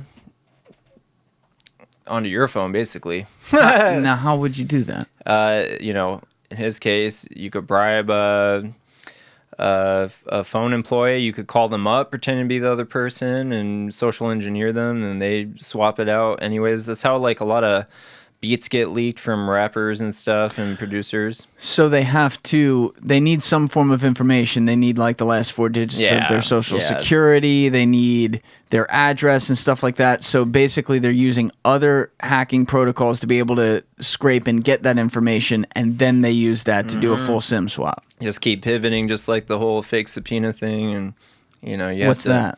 Where you hack into like a rinky-dink local police department and you start shooting out, you know, fake subpoenas to get companies to cough up stuff. So let's say you can't get an iCloud account. Well, you want something in that iCloud account, you could just fake subpoena Apple and they'll cough it up, you know? So you don't. But they won't just give that up because Apple does protect data, right? They do give it up if it's the right court order, right subpoena, and it tricks them, you know? But,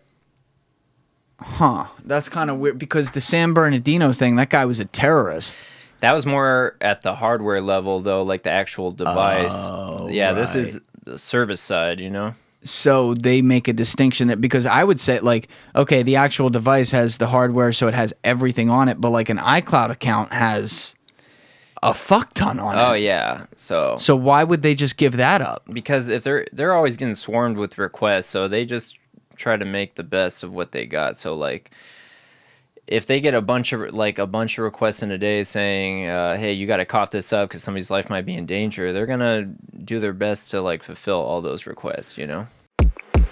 If you have not gotten the 8 Sleep Pod Pro cover yet, then you are missing out because there's no way you are sleeping as well as I do. The 8 Sleep Pod Pro cover comes in queen or king sizes. It goes right on top of your current mattress, and it is wired directly into 8 Sleep's proprietary app that measures your sleep stages and all kinds of scientific stuff throughout the night to make sure that you get the sleep, I almost said the sleepest deep possible, the deepest sleep possible. So if you use the link in my description, along with the code TRENDIFIER at checkout, that's TRENDIFIER, you will get $150 off your own 8 Sleep Pod Pro cover today. Once again, that is TRENDIFIER, Trendifier at checkout to get $150 off and start sleeping as well as I do today. So in the gaming underground, yeah, you and I were talking off camera about my lack of knowledge, I would say, on this space. But like, you know, I was on Xbox when it was Xbox 360 early in high school, like 2010, something like that. I was a PlayStation guy. This is before PlayStation was getting big again, so I sucked at Xbox. Long story short, basically quit after a little while. But I was there for the early days of when, you know, you had the headsets going on, you were in different rooms with people, and I was like, wow, I remember thinking to myself, this would have been so cool having this on like PS2 growing up and stuff. But one of the things that came out of that in like 2011, 2012, 2013, 2014 was the quote-unquote Xbox Underground. Oh, hell yeah. Which is how you and I got connected, too. Yes. Because for people who haven't heard it, I had a podcast back in, I guess, like October or November of last year with Nick Castellucci, which actually, even though it's one of the more popular podcasts, it's one of the ones I'm most embarrassed of. Like, I thought he was great. I was awful because he was in the Xbox Underground, and before he came in here, his case was explained incorrectly to me. So I already had very little knowledge of this. Yeah. I was convinced to do the podcast, which I'm glad we did. Nick's awesome. But like, then he got on camera and I was like, wait, what? So he starts explaining it to me and I had to keep on making him repeat himself because I'm like, I must be hearing this wrong. But after that podcast and talking with him, I started looking into like this whole Xbox Underground and what a world this was. And as someone who's not like an active gamer, I could only help but think that pretty much anyone who's not an active gamer has no fucking idea what went on here. But this shit was wild. Yeah, it was wild, man. So can you explain from like 30,000 feet in the air, what the Xbox Underground was, vaguely as we know of, like who was involved and what they did, and when this was going on, when it was in the come up, like 2012, 2013, 2014? I don't, there's two members in particular that really stuck out to me, and the reason why I started contacting all the cyber criminals I do in gaming is because I was inspired by Xbox Underground. It's Dave Pecora, Anthony Clark. Anthony Clark's not with us anymore, but he's from my hometown of Whittier, California. And they were doing some crazy shit. They were doing, was it the JTAG stuff for Xbox 360? They were stealing all sorts of stuff, like blueprints, prototypes from Microsoft. They were hacking like all these game companies. They were going crazy, but... what happened was I was working at Target scrubbing toilets, and I was a card attendant, by the way.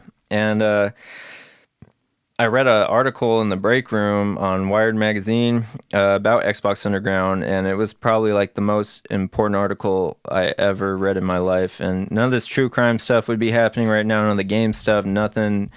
A lot of good stuff in my life wouldn't be happening right now if it weren't for that article. And when I read it, just like the camaraderie they had, the ingenuity, and what were they doing? Man, they were. What were they known for at the time? They were like the Suicide Squad of gaming, man. They're just pissing everybody off, like doing crazy stuff. They were selling like mods and modded systems, Xbox 360s, allow people to play on modded servers. They're charging people. In English, can you explain that to non-hackers?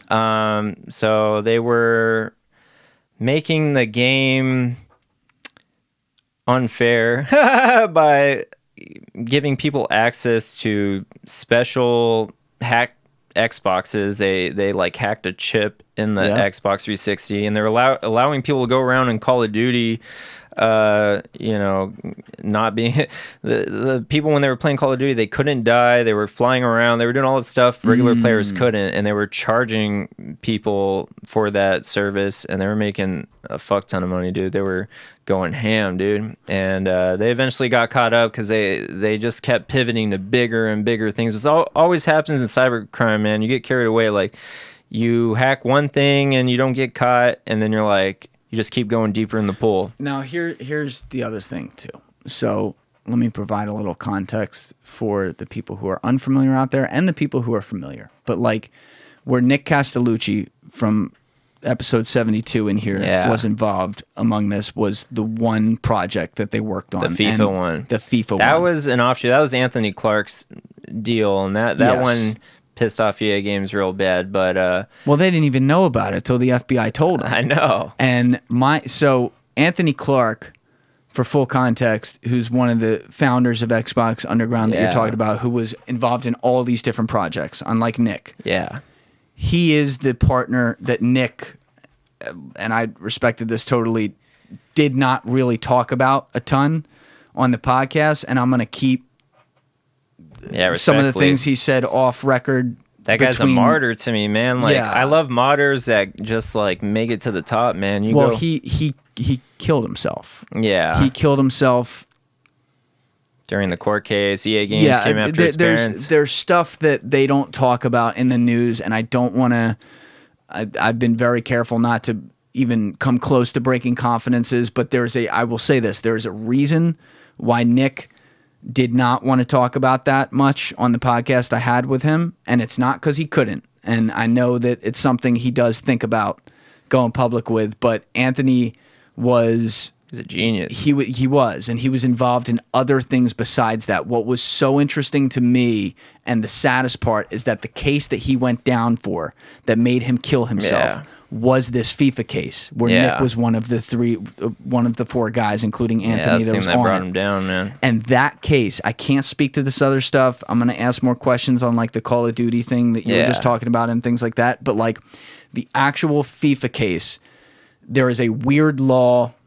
Fuck, I forget the name of it now, but I've had lawyers from other countries even hit me up about it since that podcast and say, bro, I'm so glad you talked about this. It's fucking insane what they do in the U.S. But there is a weird law where they were able to find these four guilty of a crime against FIFA. But in reality, FIFA was not a victim of anything. They did not steal anything that was of worth money. They were able to basically, and oversimplifying it, but this is really what happened. They were able to get the computer to play games. They were able to mod a hole in the software to get the computer to play games at a high rate so that every time they played a game, they got a moneyless object. It is not worth money, an object called FIFA coins. So the more FIFA coins, the more games they could play at once to earn coins, the more coins they could get. And there happened to be a secondary market completely away from FIFA Online where gamers who were just really into like gaudy things would actually spend a little bit of money on FIFA coins because then they could get something in the game. There's no money loss, there's no anything, but they were able to use this weird law to basically say, oh, if you violate the terms of service via hacking of, in this case, EA Sports with FIFA, we can find you guilty of like the same thing as wire fraud, which is fucking insane. Yeah, it's a bunch of bullshit, man. Total bullshit. But this other stuff, that's what I want to know. The other stuff that he was involved in, because this may make some stuff make sense to me, was he also stealing things in other projects where it's technically a malicious hack and he's getting things that are of worth monetary value, not on just like some bullshit secondary market? Yeah, and Xbox Underground, they were doing a lot of crazy shit, man. But it wasn't, you know, it's malicious by the law, but it wasn't like... You know, they had a charm to them for sure. They weren't cryptic, man. They weren't like swatters or anything like that. They were, you know. Was he known by only his username at the time and not his real name? I don't know about that because I didn't find out about all this till like years after the fact. But, you know, I just saw a kid that went from selling popcorn at Disneyland to making it big as a cyber criminal. It was like super inspiring to me, you know. I was working at Target, the women's restroom. Everybody's having blowouts. It was like Shark Week in there, dude. I was scrubbing the toilet. Yeah, that's rough, dude. And you're like, this sounds a lot better. Yeah, I just wanted adventure, man. I wanted to do something bigger, man, and definitely held, man. So he was Anthony Clark, and how many other guys were like the ringleaders of it? What was the total? Oh, there was a lot of them, man. There was like 5 or 6, and I don't remember all their names. I think one was like Dylan Wheeler. I think one's still on the run. I'm not sure. He was for a while. He was like from Australia or something, but... I do know about that person. Yeah, exactly. That's another story. Okay. Yeah, and that thing just blew out of control, but my whole goal with the thing, I'm like, let's take all the good from that, you know, the camaraderie, the ingenuity, the innovation, you know, being a community around gaming, and let's make the cash legal. And we're not going to get as much cash, obviously, but we're going to you know, not go down in jail or whatever. So what are some ways you do that on the legal side? Obviously the games or whatever, but I've sold like software and stuff like that I put together, stuff for like you know, Maya and stuff like that. And for what?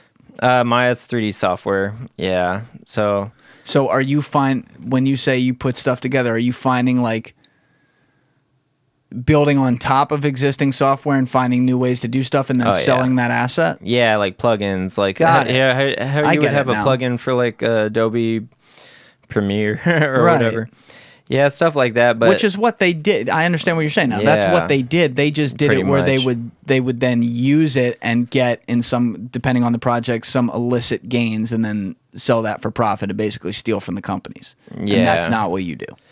No. I ain't as smart as them, if I'm being honest. But yeah, I kind of like, you know, I make money off the games or whatever, but you know, my little crew and the all my friends and stuff, like they're mainly just friends, dude. Like they're not really, you know, like Voxy, for instance, we talk about everything but video games or hacking. Like we talk Voxy was the de novo hacker, right? Yeah, that got arrested. Like, yeah, it's just like, it's almost like that thing that people say, like, you know, you're only as good as the weakest link in like your group of friends or whatever. Like, I am the weakest link, so like they're kind of dragging me along for the ride, you know. It's pretty sick, dude. Well, yeah, I mean, that's the power of the internet though too, because like it brings the amount of, for good and bad depending on what it is, the amount of intellectual capital that can be brought together at the snap of a finger around the most specific subject matters from around the world to share ideas is crazy. So it's almost like, to me, I look around now and like, I don't know how everything's not hacked. Because I'm like, all these people, they can all talk to each other all the time. Like, oh, I tried this. Oh, you tried this out? Oh, I tried this out. And they can use, you guys are smart. You can use encrypted text or whatever. Yeah. Obviously, it's not stuff you would do. But like, you look at some of these people who are doing this stuff around the world. Like, they're playing the game too. So they know how to cover their tracks on shit. And they should be able to figure anything out. Like, it doesn't surprise me, for example, when I hear a story like what Lapsus pulled off. I'm like, well, how does that not happen every fucking day? I know, man. Yeah, it's like, it really is still the Wild West. Parts of the internet are still the Wild West, and like, that's what I like about gaming too. It's like, there's still a good chunk of like the gaming community where it is how the internet used to be, and like, there's a lot of freedom, like just the way, the decorum and the way you carry yourself and stuff. It's like not as claustrophobic. Like, you're allowed to talk like more freely and stuff. Like, I'm not talking like politically or something. I'm just talking like everybody's not as uptight. You know what I'm saying? And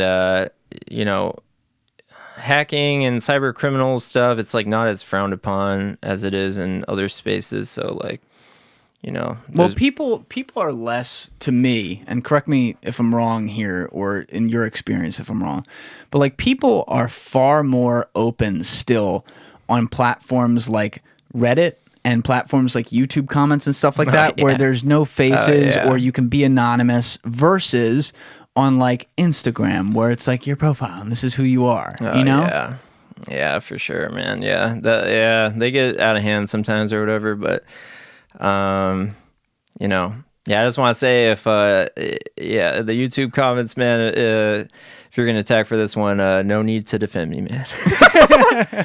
I'll take my beating, Yeah, I always tell people, don't even ignore that one. Don't even look at the YouTube comments. Just ignore that one, man. It's fucking like, I think they're hilarious. They're like, there's some the shit people come up with. I mean, they make, even if they're like ripping me, which is 95% of the comments, I mean, it's pretty funny, man. Like, I'm like, wow, the creativity on here. There's an account on Twitter called something like absolutely ridiculous or insane YouTube comments. You ever seen that? Yeah. Fucking hilarious what people come up with, man. Yeah, it's like a free Comedy Central roast, It's 100%. Good. Yeah.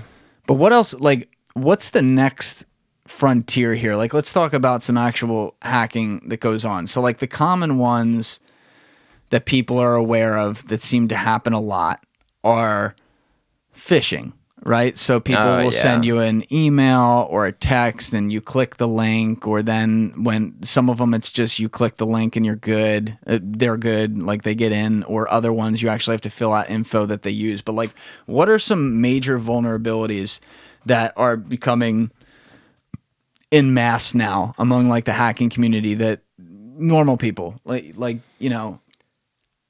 anyone out there could be vulnerable in some way? Definitely too. The SIM swapping, definitely the purchasing of cookies and loading them in your browser. Now, you talked about SIM swapping, but can you explain the cookies and the purchasing and how that works? There's like websites you go to and you could purchase people's like browser cookies. So can you explain what that is to people? It's like how the site, it's how the site remembers that you were there, basically. So you kind of fool a website that you already visited it on your computer. If you're from a separate computer that actually visited it, like you purchase it, like somebody's computer got hacked, whether it be by pirated software or whatever, there's all sorts of ways. And then their cookies get uploaded to the site and you purchase it. That's how EA was hacked.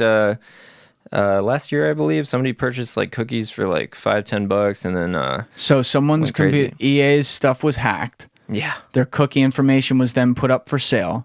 Someone purchased the cookie information. Yeah, got inside their system. How did they use cookie information to get inside their system? They got in their Slack channel with the cookies, and they fooled one of the like EA employee customer service, basically, or the self-help thing. I don't know what it is, but it's EA's like way of helping employees if they have technical issues. So basically the EA's own personal geek squad for their own employees or something, you know, and then So they posed as someone else once they were in the channel, and they were Yeah. able to fool them into getting information that they then used they to got in get the system, got a bunch of files, like models, like all sorts of stuff. Like, How did the cookies let them get into the Slack channel? Because it basically the cookies for that whole EA thing, it like basically said, hey, we logged in already or had the login information in it already. They get in the Slack channel because it lets them log right in because it's like, hey, yeah, that's you. Come right in.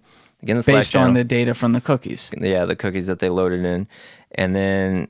Oh, because that'll be like remember password and shit like that. Oh, so then they pivoted from that to something greater. I don't know what exactly, but they were able to like get deeper in their system and then like leak everything from there, you know? Yeah, or grab everything, then leak it. I think they extorted EA on that one. EA didn't pay up. I'm not sure. So I guess I never knew the full extent of what cookies were. I always thought I had the broad idea, but maybe I didn't. So it includes, it's not just the website measuring you that you were there. It's the website measuring you that you were there and then including any preloaded data for the next time you come. Yeah, exactly. Like device ID. So it's like customized. Yeah, it could have login information, you know. Yeah, you have a lot of stuff, and then it just makes getting into stuff way easier because it doesn't view you as a foreign device, you know? So this is like, wow. Yeah, it's next level. It is, but the big takeaway I seem to get from talking with people who are hackers or know a lot about hacking now, and I'm trying to like get it through my pea brain of like hacking, is that usually, pretty much in all cases, it does require on the back end you then getting tricked to give up the mother load. Yeah. So they can get in, but they can't they're outside the door looking in, but they're not in the house, and then they have to interact with you under false pretenses, and you have to give them information, be it social security or something as simple as like password to a Slack channel or device ID, stuff like that. And once you, the user, being phished by someone, in this case, a hacker, gives that, now they're in. They're in. They're ready to go, man. Fuck. Yeah, you know, it's basically a nonverbal way of social engineering, you know.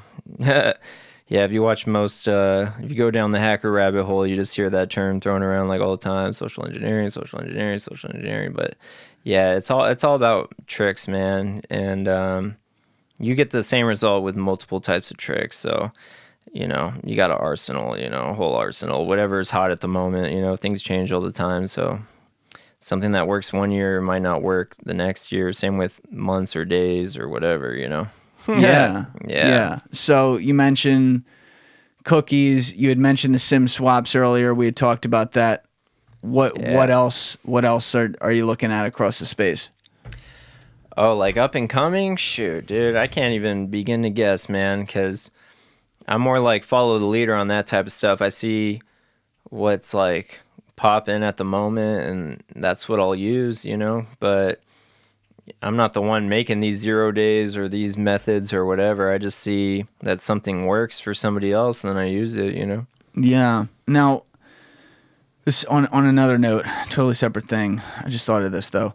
There was this Netflix docuseries that came out a couple months ago. I still have only watched like maybe 2.5 of them, because I never get to watch Netflix these days. But like it was a 6-part series on various like internet culture phenomenons that have been going on, and there was one. The first episode was on swatting. Now, oh yeah, I had heard of this before. I've seen some news stories, kind of in one ear out the other. Like, oh wow, it's when someone falsely calls in a SWAT team on another person, which is like the full, you know, guns blazing, whatever. But I did not realize how prevalent this is. Like, it happens all the time. Dang. Yeah, me personally, I've never swatted ever. I'm not a fan of it. It's just like, you know, people have died from it, and you kill innocent people. So like, yeah, that's not something I'm a fan of. But I'm glad you're not a fan. I know, dude. It's just like that's how you get caught up doing stuff like that. You know, anytime there's like anything cryptic like that or scary, like jarring, you're gonna grab a lot of police attention. It's just like it's morally wrong because you put innocent people in real harm's way. You're not just like goofing around, jacking up their computers or something. You're like actually, making a threat to their life. So like, yeah, it's just not cool. It doesn't have a cool factor to me. It's just not cool. It's kind of lame. You know what I'm saying? It strikes me like, and mind you, in the documentary, they're looking at an extreme case where totally innocent people who weren't even involved at all, like just random neighbors. The Call of Duty one, right? Yeah. Is that the one that happened off the video game? The guy from California, right? Yes.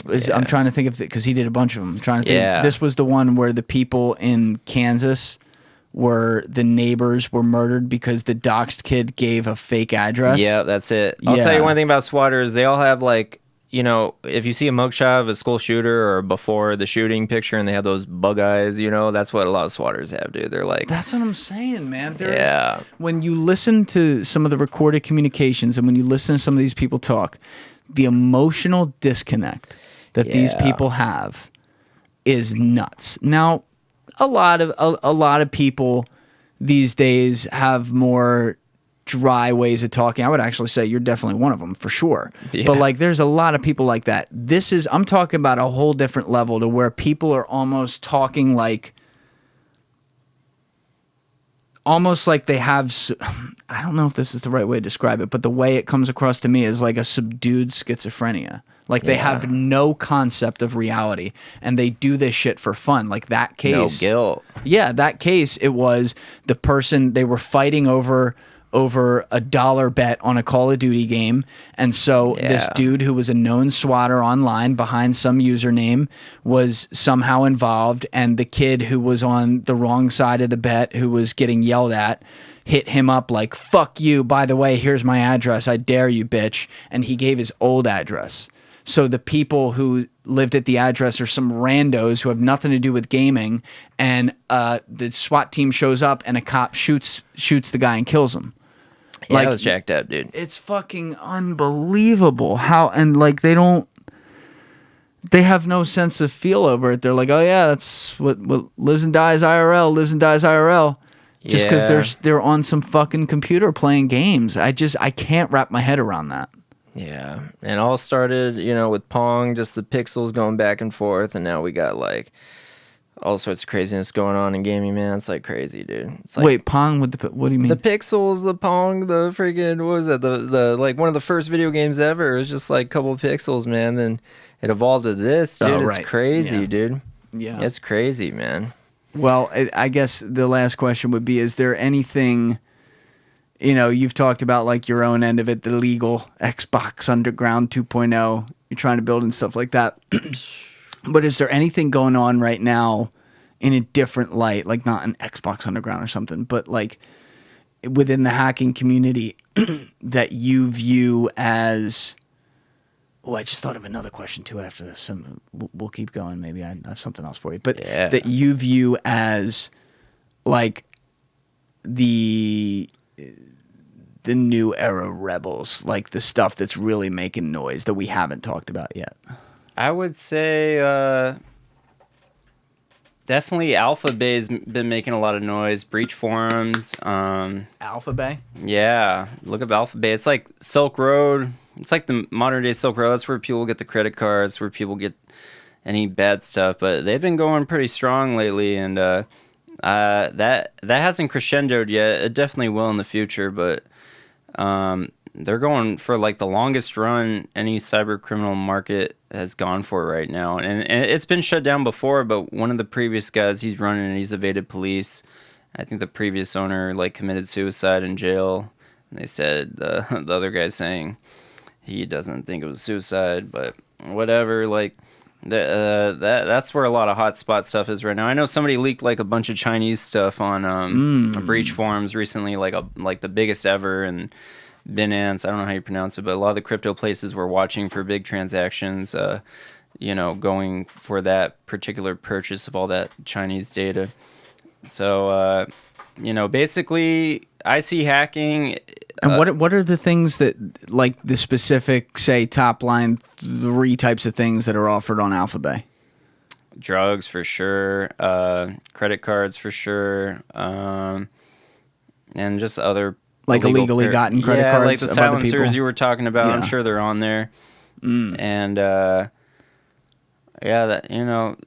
see a lot more of that in the hacking community, like the buying and selling. It's becoming more easy and rapid. So, you can start out from not knowing anything about hacking and like basically buying your way in, and that's becoming easier and easier and easier and easier. So that's probably the future of hacking, is like buying your way in, pretty much. Yeah. I also thought of this when you were saying that, and I haven't asked about this. I can't believe it. It's a huge oversight. The crypto stuff. How do I feel about it? Well, let's start there. Yeah. All right. So crypto to me is only as good as a real utility. I don't see it. I don't mess with the investment side, because utility-wise, it's great for cybercrime or hacking stuff. Like, that's how you purchase a lot of stuff. And I just love Bitcoin and Monero. I don't fuck with anything else. NFTs, I love the concept. It's just like not there for me. Like, there's too many marketplaces going on, and they kind of devalued each other by how many popped up. And it's kind of like, everybody makes a .com bubble comparison. It's like I'm kind of waiting to see who's last man standing before I even like look at that space at all. Yeah, so I don't really mess with that. And in terms of crypto as an investment, I don't know.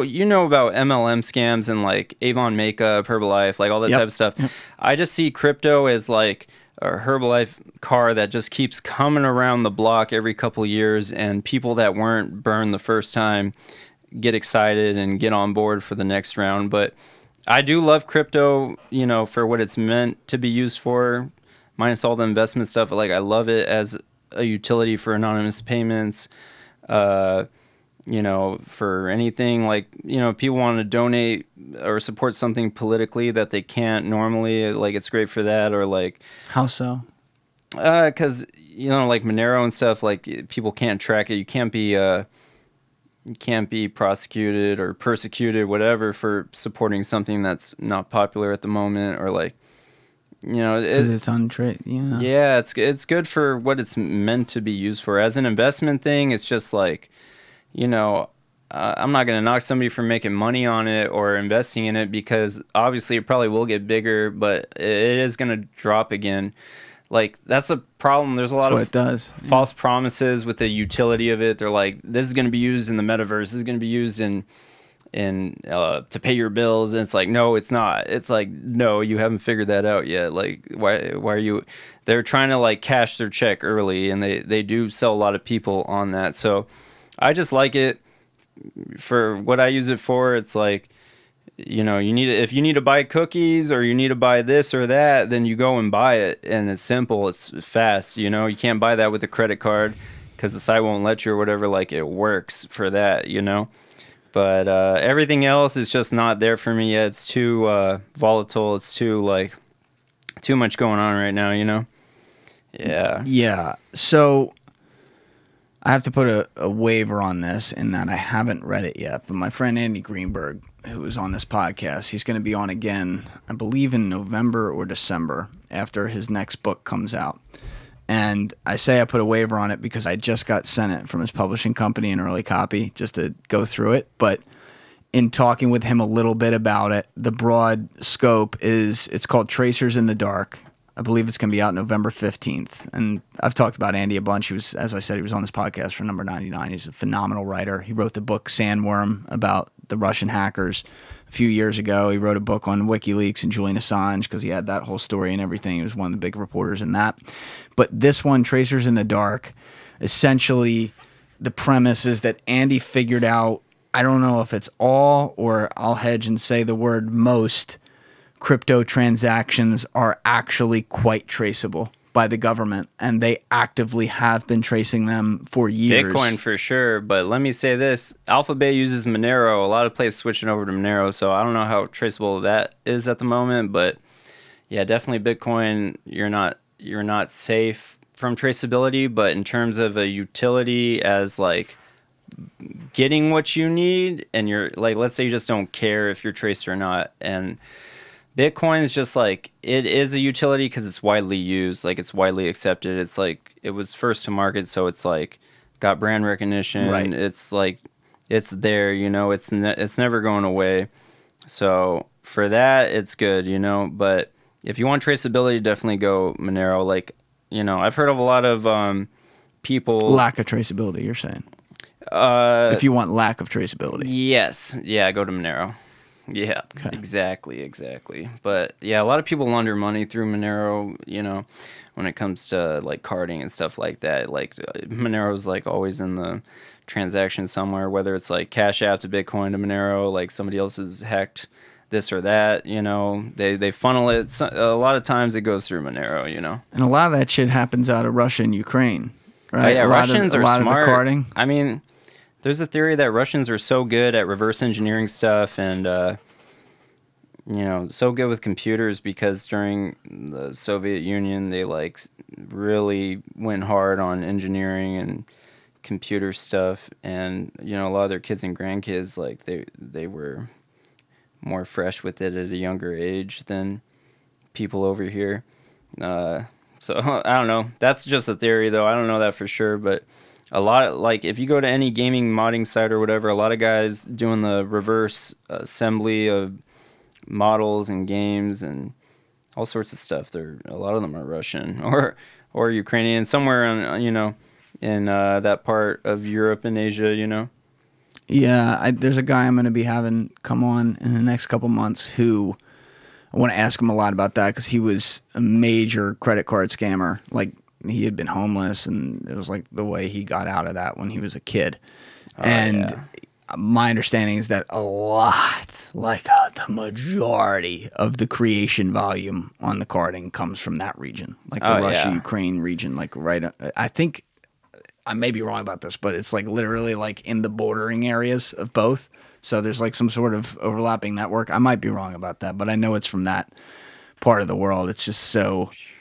It's kind of wild to me that, like, even in the internet world, there can still be focuses of areas of expertise on things that are moved online, as opposed to, like, it could technically be anywhere, right? Yeah. There's still, like, places where they congregate, and that seems to be one of them. Yeah, even more so, like, you know, credit cards are more valuable. A bulk thing of credit cards is more valuable than a bulk thing of, like, bank account information, bank and routing, you know, all that type of stuff. Yeah. Why is that? I think it's because it's easier to funnel the money out of. It's easier to launder the money out of quicker, you know, and that's probably why. Because like swipe of a card. Yeah, type deal. With transfers, there's a lot. You know, you could trigger a lot more alarms, especially just logging in, or you know, whichever way you get the money out, you're gonna trip more wires than with a credit card or debit card, or whatever, for sure. So yeah, it has more value. Yeah. Yeah.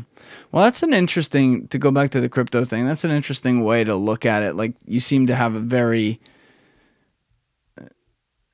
passive view on it that's not overly emotional either. Like, you see the utility, but you also, it's like, miss me with the explosion of adoption right now. It's not there, so I'm going to let the dust settle a little bit. I'll never knock on anybody for investing in it, because it could very well be a good investment down the road, but to me, that's not like what sparks my interest about it. I've seen a lot of people get caught up.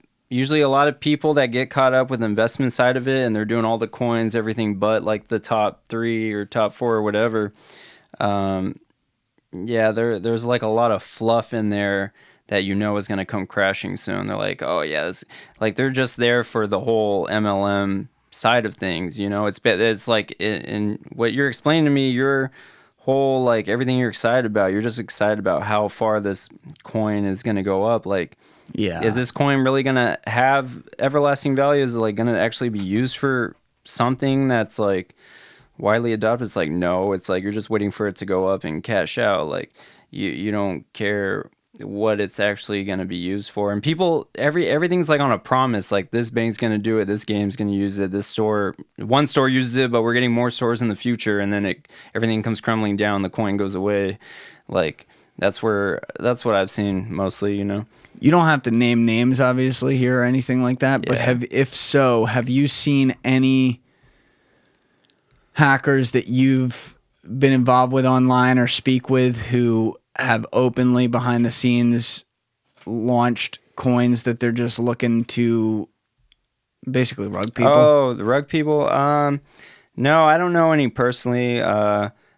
You know, for a moment in time, it was a quick and easy scam. It's definitely getting harder as things go on. More people are aware of it, and more people are hesitant than ever before. So I also tell people, man, if the government wants to figure out how to make a case, they will. Oh yeah. So if it seems like it's fucked up, it doesn't matter if they use the existing laws or not. They will find, just like they did to Nick. You know, like they wanted to, so they did. They could do whatever. You know, and yeah. So with people who are like, well, it's not a security or stuff like that, I'm like, well, they'll make it one. Yeah. Retroactive. Like, you just have to understand. And that's the thing. Like, if it feels like a crime, you know, their view of justice is, well, then let's make it a crime. Even if that's not constitutionally the way to do it, and I can have a problem with that end of it, it's like, well, you know, you put yourself in that position for that to happen.